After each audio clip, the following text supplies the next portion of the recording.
ఓం నమో భగవతే వాసుదేవాయ. ఆత్మబంధువులందరికీ నమస్కారం. 596 నామం అనివర్తి అంటే వెనుకకు తిరగని స్వామి అని. అంటే ఆయన ఏ విషయంలోనూ వెనుకకు మరలాల్సిన అవసరం ఏముంది? ఆయన ముందుకు వెళ్ళేవాడే కానీ వెనక్కి వెళ్ళేది అంటే అసహాయత, నిస్సహాయత, అసమర్థత. మరి శక్తి లేకపోతే వెనక్కు మరలుతారు.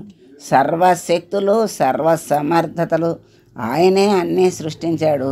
ఆయనలోనే ఉన్నవి, అన్నీ ఆయన అధీనంలో ఉన్నవి కనుక ఆయన వెనక్కి మరలాల్సిన అవసరమే లేదు. అటువంటి స్వామిని అనివర్తి అన్నారు. మరి పరమాత్మ యొక్క స్థితి ఏమిటి అంటే అలా ముందుకి వెళ్ళిపోతూ ఉంటాడు. కాలాన్ని కూడా పరమాత్మ స్వరూపంగా చెప్తారు. కాలస్వరూపుడు పరమాత్మ అంటారు. ఆ కాలం సృష్టి చుట్టలు చుట్టలుగా చుట్టుకొని విచ్చుకుంటూ కాలంగా మనకి వ్యక్తమవుతోంది అన్నారు. ఈ కాలంగా కాలస్వరూపుడైన పరమాత్మని మనం ఆరాధించాలి. ఆ కాలము అంటే 3 కాలాలు ఉన్నాయి.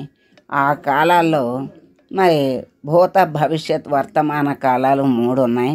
ఎప్పుడూ కూడా కృష్ణ పరమాత్మ ఏం చెప్తాడు? వర్తమానంలోనే ఉండండి అంటాడు. ఎందుకు అంటే వర్తమానంలో ఏముందో ఏం చెయ్యాలో దాని గురించి యోచన చేసి ఆలోచించి చెయ్యాలే కానీ అయిపోయిన దాని గురించి బాధపడిన ప్రయోజనం లేదు, దాని గురించి ఆలోచించిన ప్రయోజనం లేదు.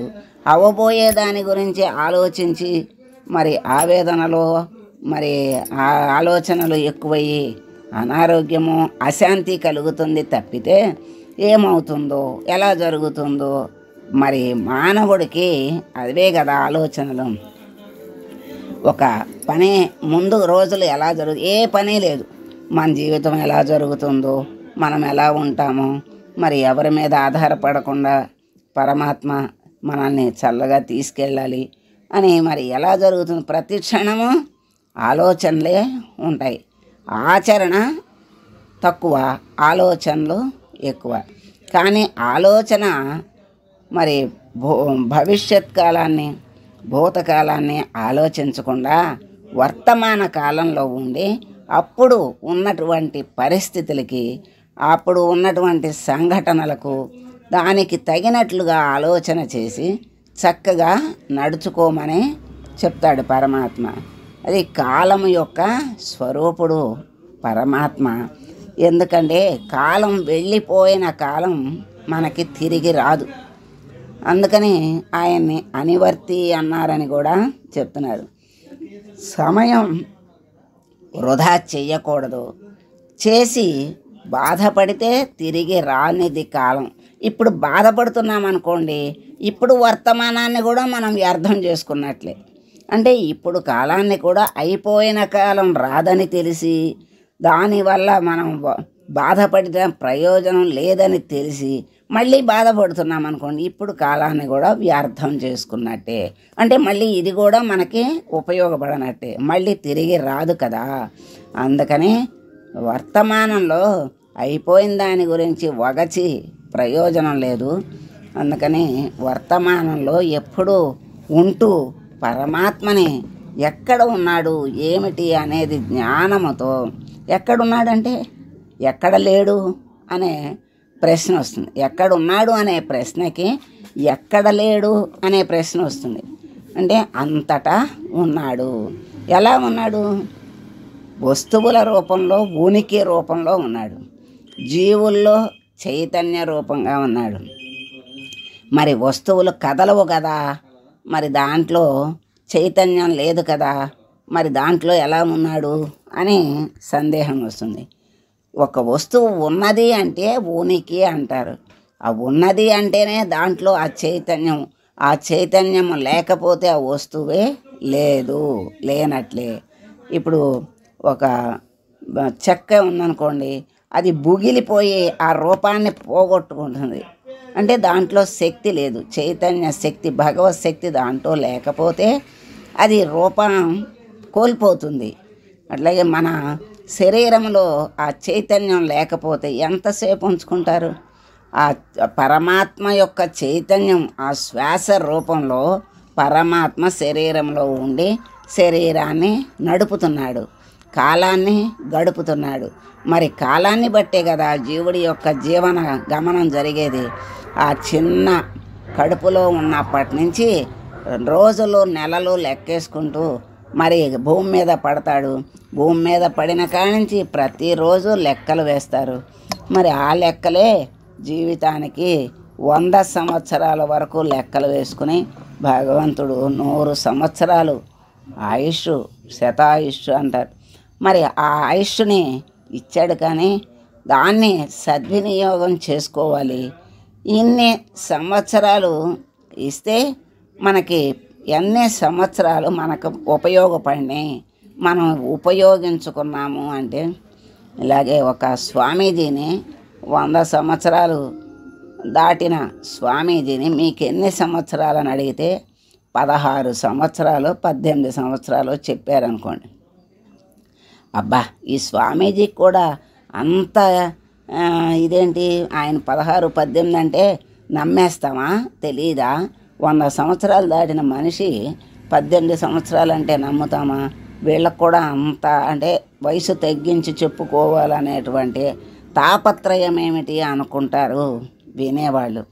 కానీ స్వామి, మీకు ఇంత వయసు ఉంది కదా, మరి మీరు ఇంతే చెప్పారేంటి అని ధైర్యం చేసి ఒకళ్ళు వెళ్ళి అడిగితే, మరి అంతే కదా, మరి సగం జీవితం నిద్రలో అయిపోతుంది, సగం బాల్యంలో అయిపోతుంది, కొంత మరి మనం ఏ రోజులో ఎన్ని క్షణాలు భగవంతుని స్మరిస్తే ఆ అన్ని క్షణాలే మనం జీవించినట్లు లెక్క. అదే మన లెక్కలోకి వస్తుంది. తతిమ్మావి జీవించినట్లే కాదు. అందుకని నేను అలా చెప్పాను అని అంతటి స్వామి అన్ని సంవత్సరాల వయసు ఉంటే అంత వయసే చెప్పారంటే మనం ఎన్ని క్షణాలు మనం భగవంతుని స్మరిస్తున్నాం? మనం రోజులో మనసారా స్వామిని ఎన్ని క్షణాలు స్మరిస్తే అన్ని క్షణాలే మనం జీవించినట్లు లెక్క అని స్వామి చెప్పారు. అలాంటి విషయాల్ని మనం తెలుసుకుంటూ ఉంటే మనలో కూడా ఆ జీవితం పెంచుకోవాలి, వయసు పెంచుకోవాలి, భగవంతుని స్మరించాలి అనేటువంటి స్ఫురణ, ఉత్సాహం, కోరిక వచ్చి ఆ విధంగా మనం సమయాన్ని పెంచుకుంటూ వెళ్తే మన జన్మకి సార్థకం వస్తుంది. మరి ఇప్పుడు భగవంతుని స్మరిస్తూ ఉంటే జీవితం ఎలా సాగుతుంది? ఎన్నో బాధ్యతలు. సంసారం అంటే మహాసాగరం అని మీరే చెప్తున్నారు. మరి ఈ సంసార సాగరంలో ఉండి భగవంతుణ్ణి స్మరిస్తుంటే ఎలా జీవితం గడిచేది? మరి ముక్తి వస్తుంది అంటున్నారు. ఆ ముక్తి వచ్చే లోపల భుక్తి ఎలా అని ప్రశ్న వస్తుంది. అంటే పరమాత్మ ఏం చెప్తున్నాడంటే, కృష్ణ పరమాత్మ చెప్పిందంతా గీత అంతా కర్మ వదిలేయమని కాదు, సన్యాసుల్లో కలవమని కాదు, కర్మ సన్యాసం చేయమన్నాడు. అంటే పని అంతా వదిలేయమనే కదా అనుకుంటారు. అంటే కర్మే మనకి జన్మ కారణమవుతుంది కనుక ఆ కర్మని చేస్తూ ప్రతి కర్మలోనూ భగవంతుణ్ణి చూడాలి, ప్రతి మనిషిలోనూ భగవంతుణ్ణి చూడాలి, ప్రతి అడుగున అణువణువున భగవంతుని చూస్తూ మన ధర్మబద్ధమైన కర్మల్ని ఆచరించుకుంటూ వెళ్తే అదే యజ్ఞం, అదే యాగం, అదే ధ్యానం, అదే తపస్సు, అదే భగవంతునికి సమర్పించిన సమయం, అదే మనం జీవించిన సమయం. అంత జ్ఞానాన్ని మనం సంపాదించుకొని ప్రతి మనిషిలో భగవంతుణ్ణి చూస్తూ, ప్రతి సంఘటనలో భగవత్ స్వరూపాన్ని చూస్తూ, ప్రతి వస్తువు మనకి ఈ వస్తువు ఉపయోగపడుతోంది అంటే అది ఆ భగవంతుడు ఆ రూపంలో మనకి సహాయం చేస్తున్నాడు, ఉపయోగపడుతున్నాడు, మనకి ఇంత భాగ్యాన్ని ఇచ్చాడు అని ప్రతి క్షణం భగవంతుణ్ణి స్మరించుకుంటూ ఉంటే ఎన్నో క్షణాలు పెరుగుతూ ఉంటాయి. ఆయుష్ పెరుగుతుంది, భగవంతుడికి సమర్పణ జీవితం అయినట్లవుతుంది. అందుకని పరమాత్మ వెనక్కి తిరగడు. పరమాత్మని ఆశ్రయించిన వాళ్ళకి కూడా వెనక్కి తిరగాల్సిన అవసరం లేదు. ఎందుకంటే నిరుపయోగం చేస్తే వెనక్కి తిరిగి ఆలోచించాలి, ఆలోచించడం కూడా అనవసరం అని చెప్తున్నాడు కనుక ఎప్పుడూ వెనక్కి తిరగాల్సిన అవసరం లేదు, వర్తమానంలోనే ఉండాలి. అలాంటి శక్తి తన భక్తులకు పరమాత్మ చక్కగా తప్పకుండా ఇస్తాడు. మరి ఇలా సాగిపోతున్న కాలంలో ఎవరైనా కలిసిపోతూ ఉంటారు కదా, మరి ఆపటం అనేది ఎవరికైనా సాధ్యమవుతుందా? కాలంలో మరి ఎంతోమంది ముందు వచ్చిన వాళ్ళు ముందు, వెనక వచ్చిన వాళ్ళు వెనక వెళ్తూ ఉంటారు. వాళ్ళని ఆపగలుగుతామా? ఆపలేము. కాలాన్ని ఆపలేము, వెళ్ళే వాళ్ళని ఆపలేము. మరి రేపు ఇవాళ చూసాం, రేపు మనమేలా ఇంతే కదా. అదే శ్మశాన వైరాగ్యం అంటారు. ఆ క్షణంలో కలిగిన వైరాగ్యం ప్రతి క్షణం ఉంటే భగవంతుడి సన్నిధిలో తప్పకుండా ఉంటాడు.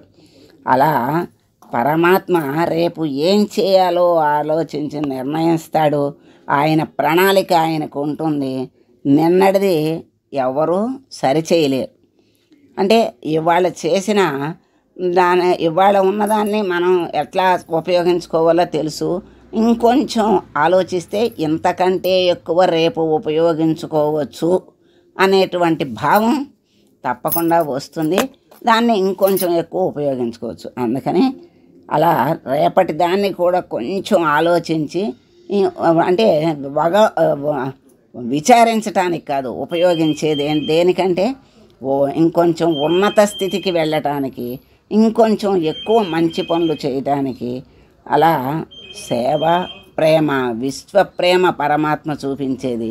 ఆ విశ్వప్రేమ సాయి సత్యసాయి నాథుడు చక్కగా ఆ విశ్వప్రేమని మనకి చూపించాడు. అందరినీ ఎలా ఆదరించాలో ఆయన చూపించాడు. సేవ నిజంగా ఈ రెండు చేస్తే ఆ పరమాత్మకి ప్రీతిపాత్రులమే అవుతాం. అంతకంటే వేరే ఏమీ యజ్ఞయాగాలు చెయ్యక్కర్లేదు. మరి ఈ కాలాన్ని మించటం అనేది ఎవ్వరికీ సాధ్యం కాదు. అందుకని ఆయన వెనక్కి తిరగడు గనక ఆయన్ని అనివర్తి అన్నారు. మరి దేవదానవుల యుద్ధం వస్తుంది, అప్పుడు ఆయన్ని ఆశ్రయిస్తారు. ఆశ్రయిస్తే ఆయన యుద్ధానికి వెళ్ళి ఏ రోజైనా వెనక్కి వచ్చాడా? వాళ్ళని సంహరించి తన ధర్మాన్ని తాను నిర్వర్తిస్తాడే తప్ప వెనకకి మరలే పనే లేదు. కృష్ణ పరమాత్మని ఆశ్రయించిన మరి అర్జునుడినే వెనక్కి మరలనివ్వకుండా ముందుకు నడిపించి విజయాన్ని ఇచ్చాడు పరమాత్మ. అటువంటిది ఆయన ఎందుకు వెనక్కి తిరుగుతాడు? ధర్మం, ఆయనకి ధర్మస్వరూపుడు. ఆ ధర్మాన్ని పట్టుకుని మరి ముందుకు వెళ్తూ ఉంటాడే తప్ప వెనక్కి వెళ్ళడు. ఆ ధర్మాన్ని పట్టుకుని ఎవరైతే నడుస్తారో వాళ్ళని కూడా చక్కగా ముందుకే నడిపిస్తాడు. ఆయన అనుగ్రహం ఉంటే చాలు. ఇంకా లోకుల యొక్క మరి మెచ్చుకోలు కోసం పాకులాడాల్సిన అవసరం లేదు. పరమాత్మ మెచ్చుకుంటే చాలు, మన జీవితాలు ధన్యమవుతాయి. అట్లా పరమాత్మ ధర్మప్రియుడు, మూర్తీభవించిన ధర్మస్వరూపం. ఆ ధర్మస్వరూపం మనకెక్కడ కనపడుతుంది? సాక్షాత్తు శ్రీరామచంద్రుడు ఎటువంటి వాడు అంటే ధర్మమే పోత పోస్తే ఎలా ఉంటుందో అలా ధర్మస్వరూపము అంటారు. అలా మనకి ఒక్కొక్క విషయంలో సాక్షాత్తు మనకి పరమాత్మ చెప్పినట్టు చూపించాడు, ఆచరించాడు. అట్లా శంకరాచార్యులు వారు ఏమన్నారు? వెనక్కి మరలని స్వామి, ధర్మం నుంచి మళ్ళీ వెనక్కి వెళ్ళని స్వామి అని చెప్పారు. ఆయన మరి మూర్తీభవించిన ధర్మస్వరూపుడు అని చెప్పారు. ప్రవృత్తి ధర్మ నిష్ఠుల్ని సంసారం నుంచి నివర్తింపజేయని స్వామి అనివర్తి అని పరాశరులు భావించారు. అంటే ప్రవృత్తి సంసారంలో ఉండి ఆ బాహ్యమైనటువంటి కోరికలతో బాహ్యమైన విషయాల యందు ఇంద్రియాలను ముంచి దానిలోనే ఓలలాడిస్తూ ఆ క్షణికానందాన్ని శాశ్వతానందాలుగా భావించి భగవంతుని అనేక కోరికలు కోరే వాళ్ళను కూడా పరమాత్మ అలా కోరికలు తీరుస్తూనే ఉంటాడు. మరి పరమాత్మని ఆశ్రయించి ఎవరు ఏది అడిగినా రాక్షసులకే అనుగ్రహించాడు, ఆ వరాలు ఇచ్చాడు. మరి మానవులకు ఎందుకు ఊరుకుంటాడు? ఆయన్ని ఆశ్రయిస్తే చాలు. అందుకని ఆ ప్రవృత్తిగా కోరికల్ని తీరుస్తాడు.